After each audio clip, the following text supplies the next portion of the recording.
Halo, kembali lagi di Klinik Bimbel. Kali ini kita mau ngejelasin materi tentang sifat koligatif. Sebelum masuk ke sifat koligatif, ada beberapa hal yang harus kalian pahami terlebih dahulu.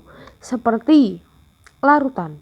Larutan itu terdiri dari zat yang terlarut ditambah dengan pelarutnya. Jadi kalau saya punya air gula yang berperan sebagai zat terlarut, itu adalah gula dan pelarutnya adalah air. Pelarut ini tuh nggak terus menerus tentang air ya, kadang ada benzena dan lain sebagainya.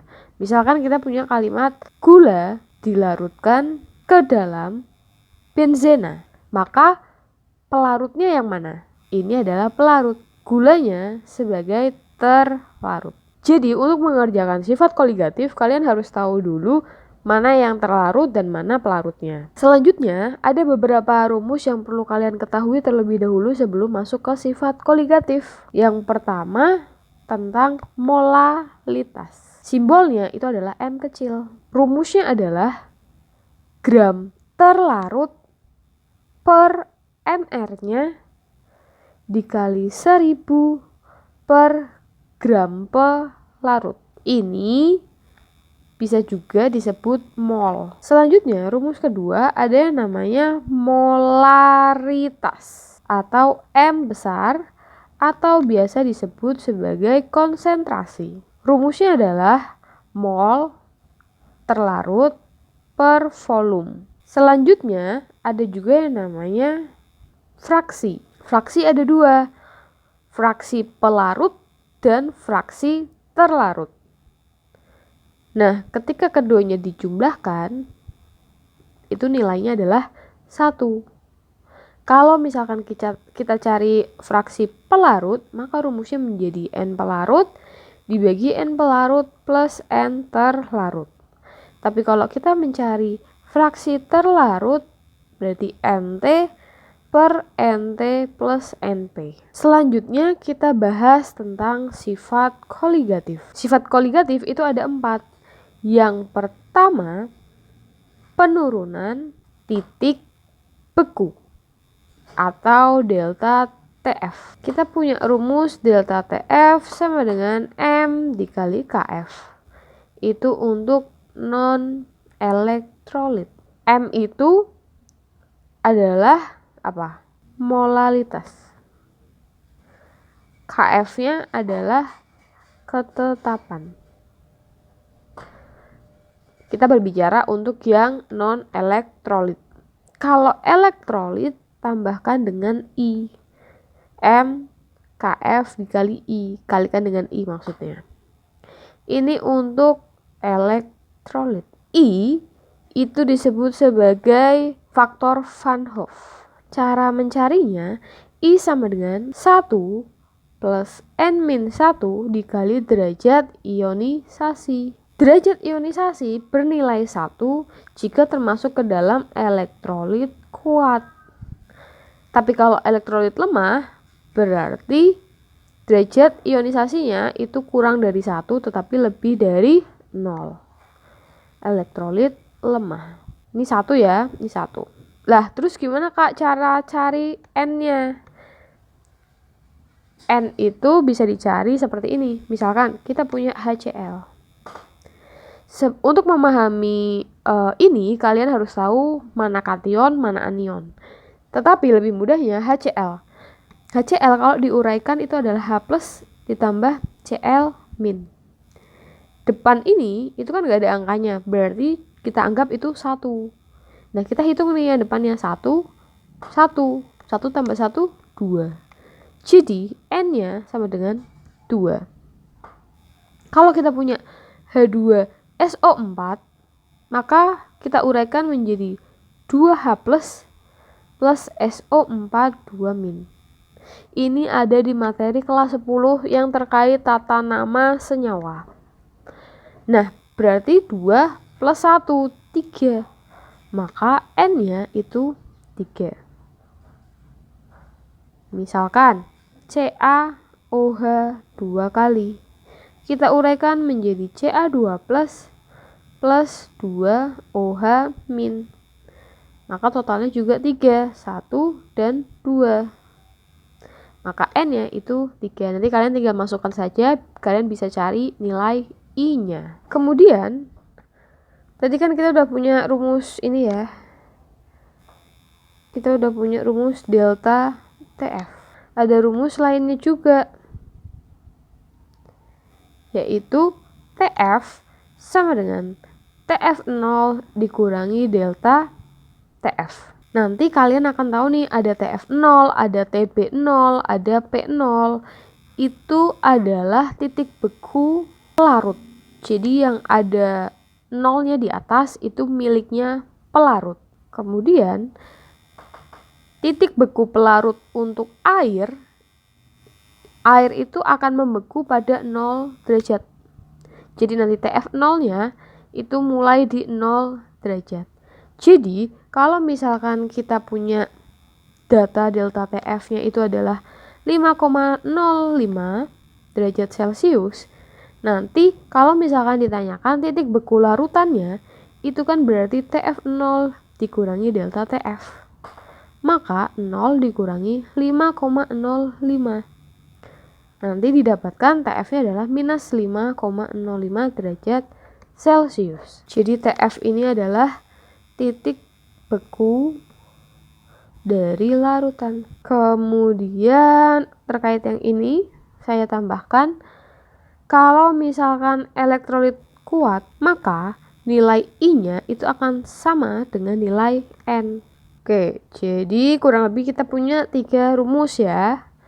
Sebelum ke sana, ke materi lebih lanjut, kita mau review ulang terkait elektrolit. Elektrolit terbagi menjadi 3. Ada yang namanya asam, ada yang namanya basa, dan ada yang namanya garam. Asam itu ditandai dengan adanya H+, basa ditandai dengan adanya OH-, dan garam itu adalah kation atau unsur yang memiliki muatan positif ditambah dengan anion, atau unsur yang memiliki muatan negatif. Kation itu biasanya logam. Logam itu kayak misalkan golongan 1A, 2A, kayak gitu-gitu. Contoh, H2SO4. Ini kalau diuraikan kan menjadi H2H+ plus SO4 2-. Atau CaOH 2 kali, itu juga diuraikan menjadi ada OH-nya. Kemudian ini contohnya apa ya? NaCl. Kationnya itu adalah Na+. Anionnya adalah Cl-. Itu contoh garam. Selanjutnya, elektrolit ada yang kuat dan ada yang lemah. Untuk yang kuat itu kita punya beberapa ciri-ciri. Yang pertama, terdiri dari golongan 1A, 2A, dan 7A di sistem periodik unsur, kecuali unsur Be, Mg, sama F. Contoh misalkan apa ya? Golongan 1, halina, misalkan Na, NaCl. Kalau dia garam ya, berarti ini masuk ke kuat. Atau ada lagi enggak? NaOH. NaOH, dia golongan 1, berarti kuat juga. Itu adalah contohnya. Tapi kalau misalkan kita punya BeOH 2 kali, itu tidak kuat, tapi lemah. Kemudian selain itu, untuk menentukan dia kuat atau enggaknya, kalau misalkan senyawanya adalah asam yang ada O-nya, kita bisa pakai rumus O dikurangi H. Dia akan kuat kalau nilainya lebih dari sama dengan 2. Contoh, sini ada HNO3. H-nya 1, O-nya 3. Maka O dikurangi H itu berarti 3 dikurangi 1 sama dengan 2. Karena ada sama dengannya, berarti ini masuk ke dalam yang kuat. Tapi kalau ada CH3, COOH, hanya ada 4, O-nya ada 2. Jadi O dikurangi H sama dengan 2 dikurangi 4. Hasilnya adalah minus 2. Berarti dia asam lemah. Nah, gitu cara carinya. Nah, jadi gitu cara mencarinya. Nah, gitu jadi itu cara mencari mana yang kuat, mana yang tidak kuat. Nah, tadi kan kita ngebahas tentang elektrolit udah, elektrolit kuat, elektrolit lemah. Sekarang tentang elektrolit non-elektrolit. Biasanya ditunjukkan dengan satu kata. Maksudnya gimana? Misalkan urea atau CnH2 dua kali. Ini kan tidak bisa diuraikan menjadi anion sama kation. Jadi dia bukan termasuk elektrolit. Gampangannya seperti itu. Atau dia itu terdiri dari satu kata, yaitu urea. Jadi dia non-elektrolit. Ada lagi misalkan glukosa atau C6H12O6. Dia juga bukan elektrolit. Ada lagi misalkan sukrosa atau benzena. Itu contoh non-elektrolit. Selanjutnya, sifat kedua itu ada yang namanya kenaikan titik didih atau delta TB. Delta TB punya rumus M dikali KB atau M dikali KB dikali I untuk elektrolit. Atau TB sama dengan TB0 ditambah delta TB. Kalau TF tadi dikurangi, sekarang kalau TB itu ditambah. M itu molal, KB adalah ketetapan titik didih, I-nya itu faktor Van Hoff, kemudian TB0 berarti titik didih pelarut. Di sini TB itu nilainya 100 derajat Celcius. Jadi nanti kalau tidak diketahui pelarutnya tapi air, kamu isi aja 100 derajat Celcius. Lalu sifat ketiga ada yang namanya tekanan uap jenuh atau P. P itu ada beberapa rumus. Kalau yang ditanya adalah pelarut, berarti kita pakai XP dikali P0 dikali I kalau misalkan dia elektrolit, atau XP dikali P0 kalau dia bukan elektrolit.